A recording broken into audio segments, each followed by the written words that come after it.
graph is continuous if you draw it without lifting your pencil.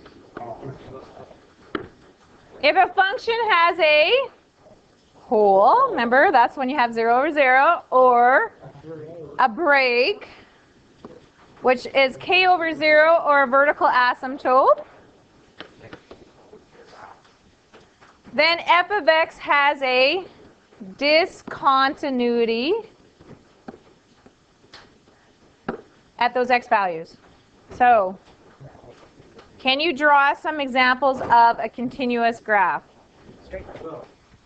You will. Okay, so here's my xy axis, a straight line. Sure. What about another one? A wavy one? Yeah?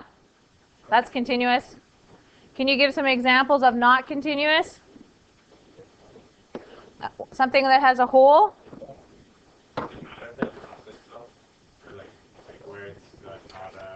No. No. A hole. Something that has a vertical asymptote.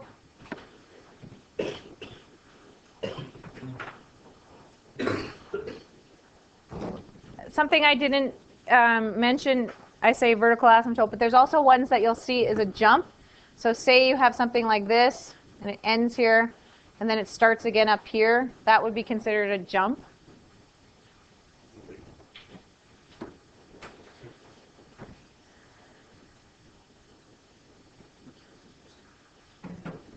Are we good? Okay. Continuous functions include, what's continuous for all reals here? What's an example? Okay. Polynomial functions. That includes linear, quadratic, cubic, quartic, all those, okay? So that encompasses all of those. So if you are ever given a polynomial function, it's automatically continuous. Does everybody understand that? Okay.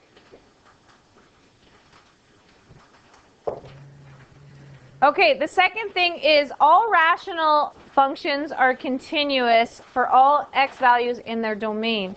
And you might say, I'm pretty sure rational functions have a denominator that make a possibility of a whole or a vertical asymptote. True.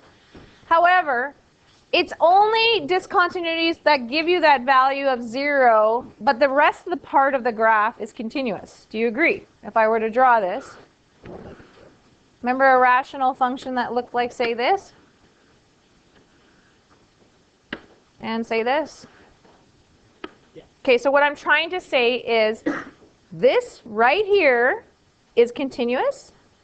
This right here is continuous. It's just not continuous when we make that break. Does that make sense to you? So for instance, in this case, if this was, I'm just going to make this up and say it's a 2 there where that vertical asymptote is, it would be continuous on the domain negative infinity to 2, 2 to infinity, right? It just would be discontinuous at 2. So a lot of the times, and I don't know if you noticed when you were doing some of those trig on the trig worksheet, especially when you had something like cosecant, it was only coming from a right.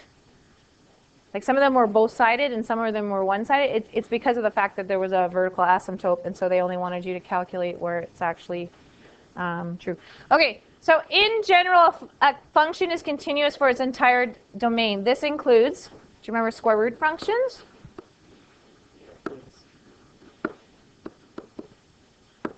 So a square root function looks like this. So it's continuous where it actually exists, right? Do you agree? Yes? Trig functions?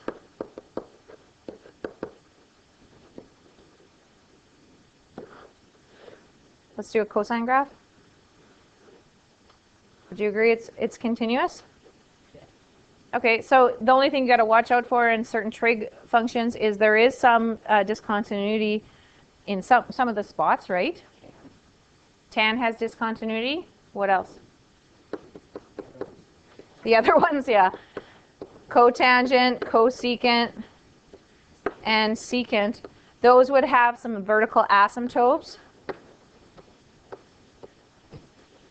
So they're continuous in the sections that they're continuous, just not where the vertical asymptotes. So you can't say it's like a continuous complete function, right? They're continuous where they're... Okay, here's the definition of continuity.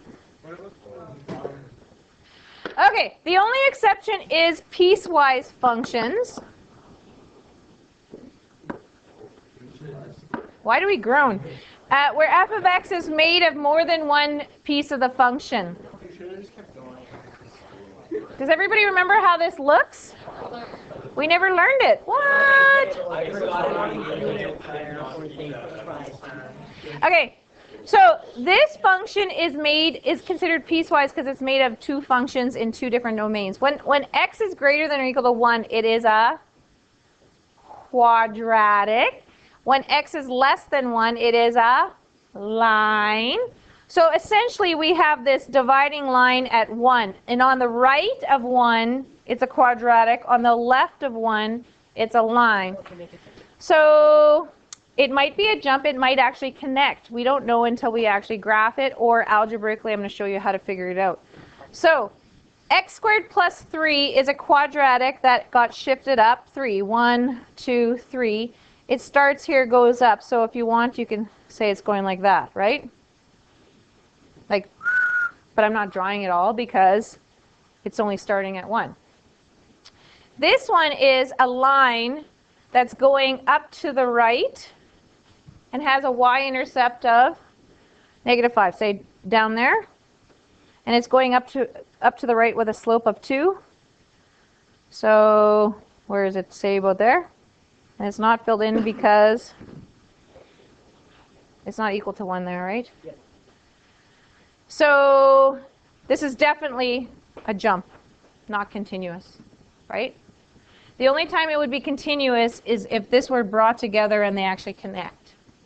So sometimes you might see a line and then a quadratic.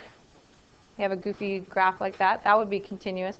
But you know it's continuous at the quadratic. You know it's continuous at the line. You just don't know if it's continuous between the two, and that's what we're going to go over today. So the definition of continuity, f of x is continuous at x equals a if and only if the limit at x goes to a of f of x is equal to the value of the function. Okay?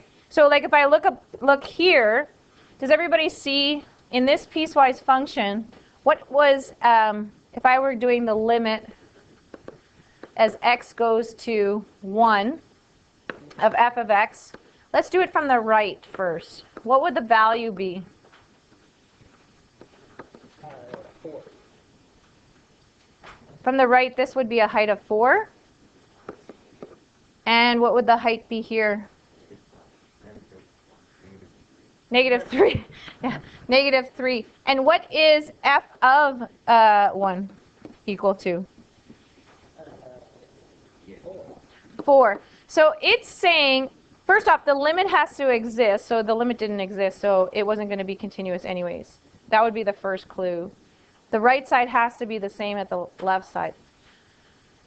And the value has to be the same. They all have to be the same, essentially. So if and only if this exists and this equals the value at that same number. Okay, so this definition implicitly requires the following 3 conditions. So it's understood that these are the 3 conditions. F of A is defined. The limit as x goes to a of f of x exists. And the third condition is they equal each other. F of A equals the limit as x goes to a of f of x. So at any point in time of those 3 kind of points for the definition of continuity, if something doesn't work, then it's not continuous. You can stop, right? Okay, so let's look at this one. For the function shown below, we got some craziness going on there. Determine for which x it is continuous. Justify. So, does everybody see here, this is a rational function. It does have a radical in there, but for the most part, it's set up as a rational function. So the only thing we have to worry about is what? It's continuous everywhere except for when x is -3, but it says it's not even existing at -3. Additionally, I guess x has to be, where would it start? Yeah, like on the left of -19, you wouldn't even have a graph, right? Okay, so that's some things to put in your kind of little bonnet there for a little bit. And then when it's not -3, it actually is 1/8, equal to 1/8. So let's go through the three kind of things. First off, f of a is defined. Well, the only thing I'm not sure is, do these connect together, right? Because right now, what I'm thinking is, from -19 on, it should be continuous. But the only thing I'm questioning is this break at -3. Do they connect? Okay? So, f of -3. Is this defined? Yeah, it's equal to 1/8. Okay, so that's step number 1. Step number 2. The limit exists. Does it? Does the limit exist here? Let's try to find. The limit as x goes to -3 of the square root of x plus 19 minus 4 over x plus 3. Uh-oh, if we put this in, we get 0 over 0. Oh, so I should just quit and say no. That means I gotta do more. You don't quit. Come on. So what am I gonna do here? Can I factor? No. I can't factor anything there. Conjugate. What's the conjugate here?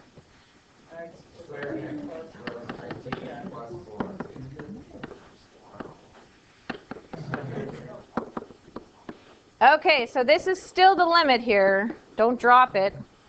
Okay, first I get x plus 19. Outer I get plus 4 root blah. Inner I get minus 4 root blah. They cancel. Good. Then I get minus 16. Yes. Over, and remember, I don't multiply this in. It's going to be an absolute disaster if you do. I'm just going to leave it as x plus 3 times the square root of x plus 19 plus 4. Yes? Okay. What does this simplify to be? X plus 3. Does everybody see? This x plus 3 will now cancel this x plus 3. So then I get, well, what's 19 minus 16? 3. So it's x plus 3. Okay, I just skipped a step there, but I didn't think I would lose you. But anyways, 1 over. We're still in the learning stage. Okay. So, can I plug this in and get a value? -3 goes in, I get square root of 16. That is 4. 4 plus 4 is 8, so I get 1/8. So not only does it exist, it's equal to 1/8, which then satisfies the condition that f of -3 equals the limit as x goes to -3 of f of x. So we've proved it's continuous at -3. So what do we say? Where is it continuous? Therefore, f of x is continuous everywhere? No, I already proved that it's continuous at -3. So I don't need to split it up at -3. Yeah, it starts at -19, so round bracket, square bracket. Yeah, so let's go back. Does it include -19? No, because that didn't. Yes. Yeah, it does. You can have the square root of 0. You just can't have negative. Like it can't be less than -19, because then we'll get into the negative numbers. Yeah. Okay, so Square root of square brackets around negative 19. And is there a spot where I need to stop? Because I proved the only other stumbling block was negative 3, and I proved that it was continuous there, so it's all good. So basically, those two pieces are actually stuck together, right? All right. All right. It says here, for f of x below, find the value of a that makes it continuous. So what's the first function here? What is that? It's a quadratic. Is that continuous everywhere? Yes. Yes. And what is this? Linear. A linear. Is that continuous everywhere? Yeah. Yes. So the only thing I need to worry about is what? -1. Yeah, at -1, do they actually match up? Okay? So let's go through our 3 bullets, right? What's the first bullet? F of -1. What does that equal to? 6. ax plus x. I'm sorry? 2. 5. There's an a there, and I'm only substituting this in for x. So what do I get? Negative a plus 6. Okay, what's the second thing? Does the limit exist? So we need to actually figure out what the limit is.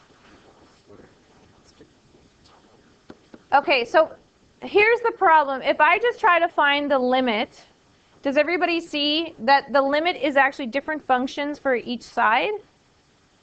Yes?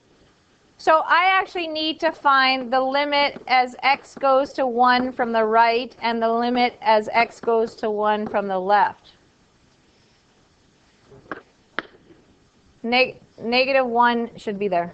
That was just my mistake here. Sorry. Okay. So what is the function I should be using for x going to -1 from the right? Which one is the right function? Okay, well, let's just go through it. If x is less than -1, is that the right or the left? This is the left-hand limit. This is the right-hand limit. Does everybody see that? Okay, so for the right-hand limit, I am going to be using ax plus 6, and I get what? Negative a plus 6. Well, it equals that, right? Okay, how about the other one then? The left-hand limit. Well, that is 2x squared plus x minus 7. So if I sub -1 in, what do I get? 2 minus 1 minus 7. So what is that? -6. So in order for this to be continuous everywhere, like the question said, what has to happen?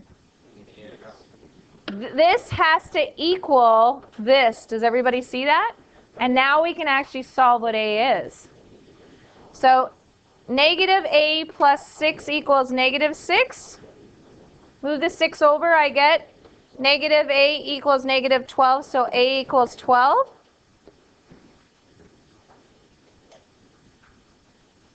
So I force these equal to each other. Now that I know that a is 12, what is this defined as then? -6. And my third thing is now true. F of -1, which is -6, is equal to the limit as x goes to -1 of f of x. Does everybody see how I did that? This is a great test question, by the way. That's why I say it.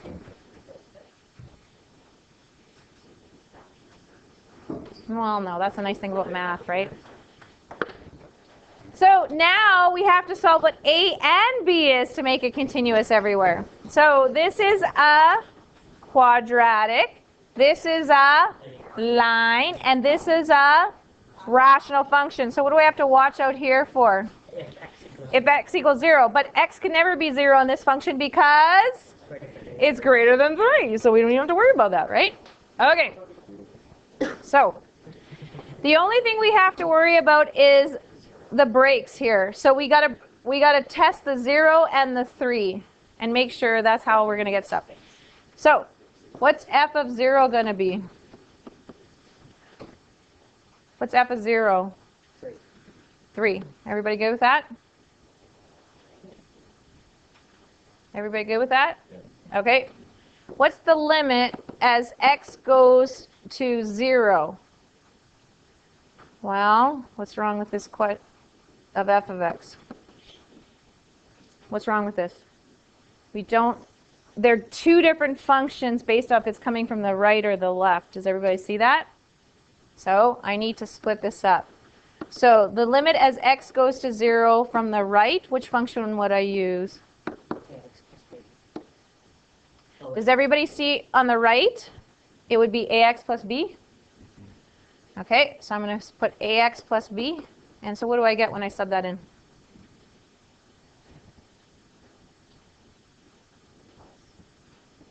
I get b.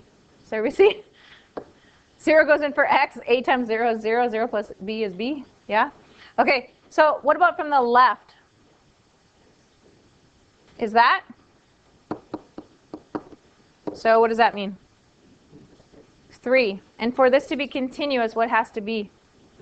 These have to actually be equal. So now I know that b is 3. Is everybody good? So not only does b equals 3, the limit equals 3, and it also, the function value at 0 is 3. So this is all good to go. Does everybody see? It's met the 3 conditions. Okay, so now we're going to go to where it breaks at 3 now. So this is kind of a separate thing. So now I'm going to go f of 3. Can anybody tell me the value of that? It is 2. 3 goes in there. 6 divided by 3 is 2. Okay. The limit as x goes to 3 of f of x. Do I have a problem there? Yeah, it splits into 2 functions based on coming from the left or the right. So the limit as x goes to 3 from the right, which one would I use from the right? Which one? ax plus b or 6 over x? Which one?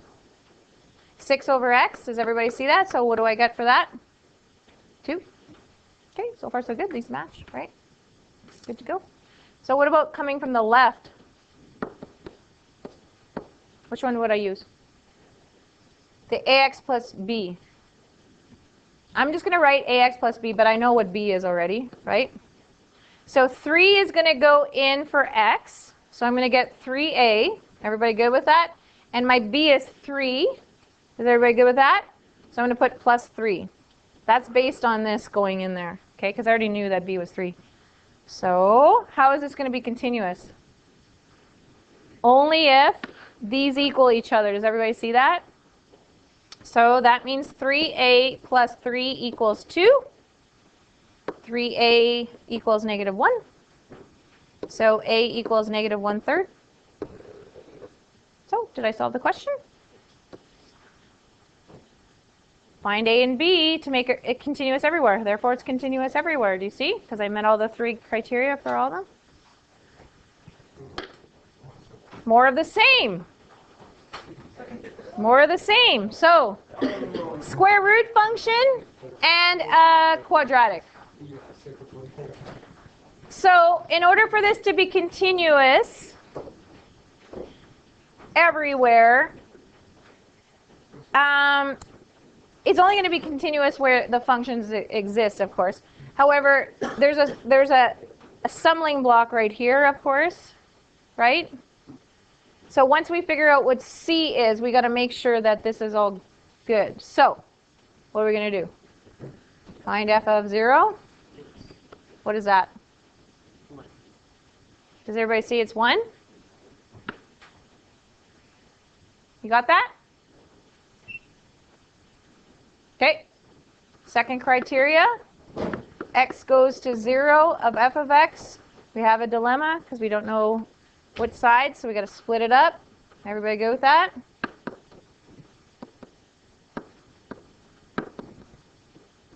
Okay. If it's coming from the right, which function am I using? 3x squared plus 1. Is everybody good?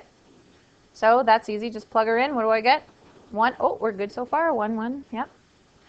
So If it's coming from the left, which one would we use?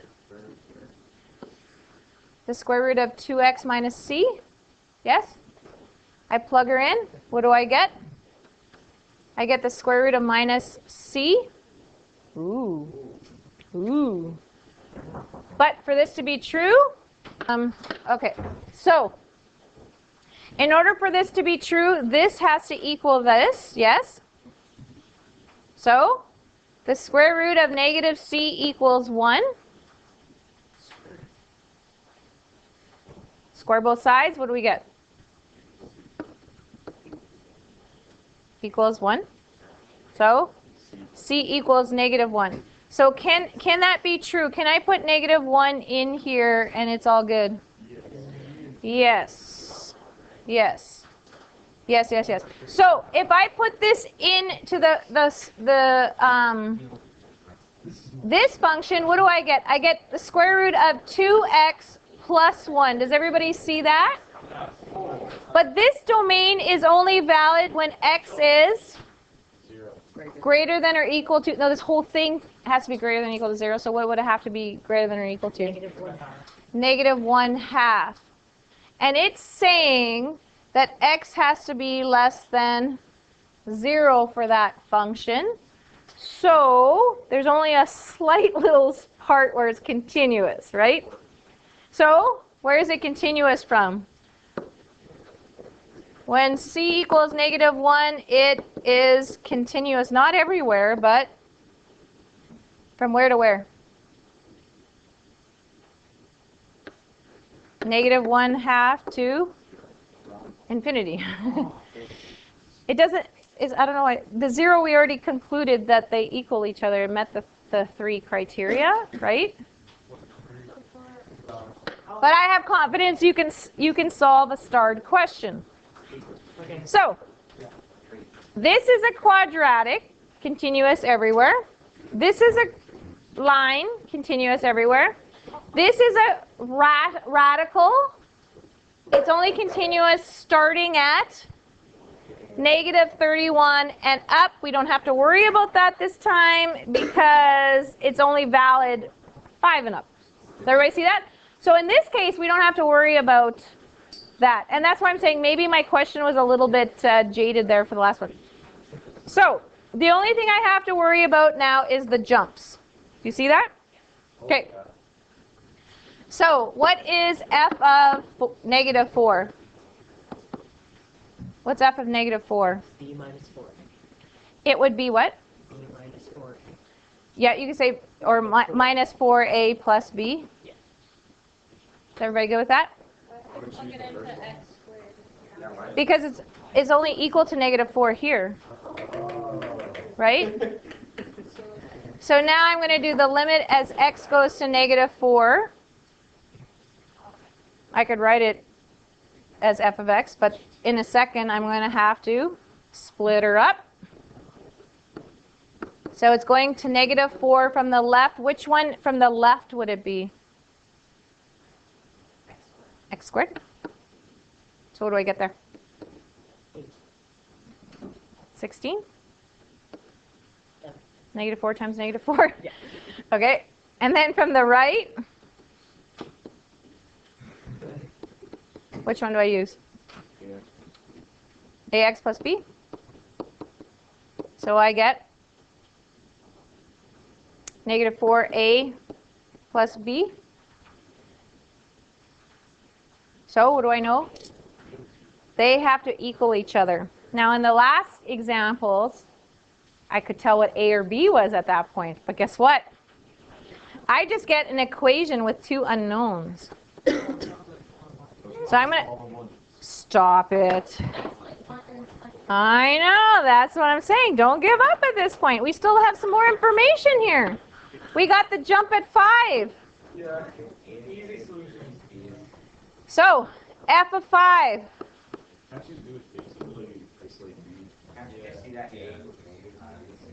Okay, what's f of 5? What's f of 5? Which function do I use? This one or this one? So it would be x plus 31 in square root, so that would be 6. Good so far? the limit as x goes to 5 of f of x. Have a problem? Got to split her up. So the limit as x goes to 5 from the right, which one would I use for the right? The square root function. So I get 6. I already figured that out from before. Well, that's good, okay. So then, what about from the left? Which one do I use? I use ax plus b. Very good. So then I plug 5 in. What do I get? 5a plus b. And remember, this is a b, sorry, not a 6. This is where it gets a little confusing. Does everybody see that has to equal each other? So now I have 5a plus b equals 6. Now I have 2 equations, 2 unknowns. Yes? Yes. So we learned how to solve this, and this is why it's a star, because we might have forgotten, grade 10. Yeah. Grade 10 is when we learned how to solve this. So what do we do here? I'm sorry? No, we learned it. I like elimination method the best. And if I switch the signs of this one, bang, bang, bang, guess what? The b's cancel when I add them together. Does everybody see that? So then I get negative 9a equals 16 minus 6, 10. So a equals 10 over negative 9. Yeah? Yeah. That's an answer. It's an ugly answer, but now what's b? Just use one of these and plug her in. So let's see how good our fraction skills are. Negative 4a plus b equals 16 is the one I'm going to use. So I'm going to sub that in. So negative 4 times 10 over negative 9 plus b equals 16. I'll raise this up. Oh, what do I get there? I get positive 40 over 9 plus b equals 16. Everybody good with that? Yes. So now I need to get a common denominator to solve this. What is 16 as a fraction over 9? Well, 6 times 9 is 54. 1 times 9 is 9 and a 5. 144? 144? Yeah? So, subtract her over. What does b equal? 144 subtract 40 is 104 over 9. Oh, that's ugly. That's okay.